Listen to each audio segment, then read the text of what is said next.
నమస్తే. Welcome to today tomorrow. నా పేరు నరేష్. ఆంధ్రప్రదేశ్‌లో కూటమి గెలుస్తుందా? జగన్మోహన్ రెడ్డి గెలుస్తాడా? అని చెప్పేసి ఇప్పటికే పందాలు, చర్చలు, భారీ ఎత్తులో బెట్టింగ్స్ కూడా నడుస్తున్నాయి. 2 తెలుగు రాష్ట్రాల్లోనే కాదు దేశవ్యాప్తంగా ఈ యొక్క చర్చ జరుగుతోంది. ముఖ్యంగా చంద్రబాబు నాయుడు కూటమి నుంచి పోటీ చేస్తున్నాడు. కూటమిలో పవన్ కళ్యాణ్‌తో పాటు కేంద్రం మోడీ సపోర్ట్‌తో చంద్రబాబు నాయుడు ఎన్నికలకెళ్తున్నాడు. కేంద్రంలో గూడా ఖచ్చితంగా మోడీకి ఏదైతే ఆయన 400 పర్ 400 పైన నాకు సీట్లొస్తాయి అంటున్నాడో, ఏదైతే ఎన్‌డీఏలో అందులో చంద్రబాబు నాయుడు గూడా ఉన్నాడు. సో, ఖచ్చితంగా చంద్రబాబుది ప్లస్ అవుతది. ఇన్‌ఫాక్ట్ జగన్మోహన్ రెడ్డి గూడా ఎలాగైనా ఇండియా కూటమి, కాంగ్రెస్ కూటమికి సపోర్ట్‌గా లేడు. అన్‌అఫిషియల్‌గా, ఇండైరెక్ట్‌గా అవి కూడా బీజేపీకే పడతాయి. సో, ఇది చంద్రబాబు నాయుడు, జగన్మోహన్ రెడ్డి ఇద్దరు సపోర్ట్ ఇవ్వాలనే ఈ విధంగా మోదీ ఒక స్కెచ్ వేశారు.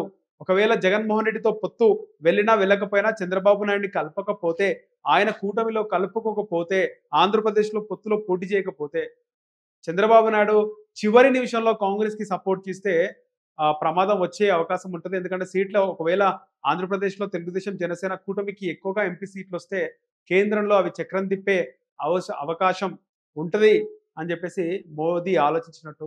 ఈ విధంగా పవన్ కళ్యాణ్, చంద్రబాబు ఇద్దరు గూడా తమతో పొత్తుకొచ్చే విధంగా మోదీ పావులు కదిపిండు. ఇక ఇవన్నీ పక్కకు పెట్టేస్తే ఆంధ్రప్రదేశ్ ఎన్నికల తేదీ దగ్గరకొచ్చినప్పుడు కూడా ప్రశాంత్ కిషోర్ ఒక ప్రముఖ సీనియర్ జర్నలిస్ట్‌తో ఒక ఇంటర్వ్యూలో జగన్మోహన్ రెడ్డి ఖచ్చితంగా ఓడిపోతాడు. ఇంకా ఓటింగ్ 24 గంటలు ఉందనుకుంటా. ఆలోపు ఒక సెన్సేషనల్ ఇంటర్వ్యూ వాళ్ళు రిలీజ్ చేయడం జరిగింది. అందులో ప్రశాంత్ కిషోర్ మాట్లాడుతూ జగన్మోహన్ రెడ్డి ఓడిపోయే అవకాశం ఉంది. ఇది ఆయనకు కూడా తెలుసు. 2019లో ఉన్నటువంటి గాలి వేవ్ అస్సలు కూడా ఈ 2024లో లేదు అని చెప్పి ప్రశాంత్ కిషోర్ ఎన్నికల ముందు చెప్పడం. ఇంకా ఎన్నికలు గడిచిన తర్వాత కూడా నేషనల్ మీడియాకి ఇచ్చినటువంటి ఇంటర్వ్యూలో ప్రశాంత్ కిషోర్ జగన్మోహన్ రెడ్డి ఘోర ఓటమి పాలవుతున్నాడు. ఇది ఆయనకు కూడా తెలుసు. ఆయన కని విని ఎరగని ఓటమి ఆయన చూస్తాడు జూన్ 4న అని చెప్పేసి ప్రశాంత్ కిషోర్ అయితే చెప్తున్నాడు. దీనికి సంబంధించి మొన్న రీసెంట్‌గా జగన్మోహన్ రెడ్డి ఐపాక్ టీమ్‌ని కలిసినప్పుడు ఐపాక్ టీమ్ చాలా కాన్ఫిడెంట్‌గా ఉంది. ఖచ్చితంగా ఈసారి మళ్ళీ జగన్మోహన్ రెడ్డి వైసీపీ అధికారంలోకి వస్తుందని ఐపాక్ టీమ్ చెప్పినప్పటికీ కూడా ప్రశాంత్ కిషోర్ రాదు. వీలు లేదు అని చెప్పేసి ప్రశాంత్ కిషోర్ చెప్తున్నాడు. ఇక్కడ ఐపాక్ టీమ్ ప్రస్తుతం ప్రశాంత్ కిషోర్ సారథ్యంలో లేదు.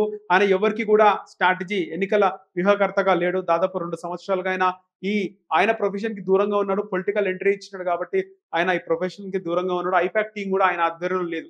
సో, ఐపాక్ టీమ్ అయితే ఈసారి కూడా జగన్మోహన్ రెడ్డికి సపోర్ట్ చేయడం కూడా జరిగిపోయింది. ఇక మొత్తం మీద ఏం జరుగుతోంది?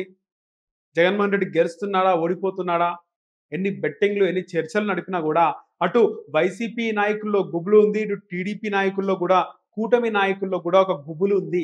ఎందుకంటే రిజల్ట్ ఎవ్వరు ఊహించని, కని విని ఎరుగని రీతిలో రిజల్ట్ అయితే రాబోతుంది. మరి కూటమి గెలుస్తుందా? జగన్మోహన్ రెడ్డి వైసీపీ గెలుస్తుందా అనేది మాత్రం వేచి చూడాలి.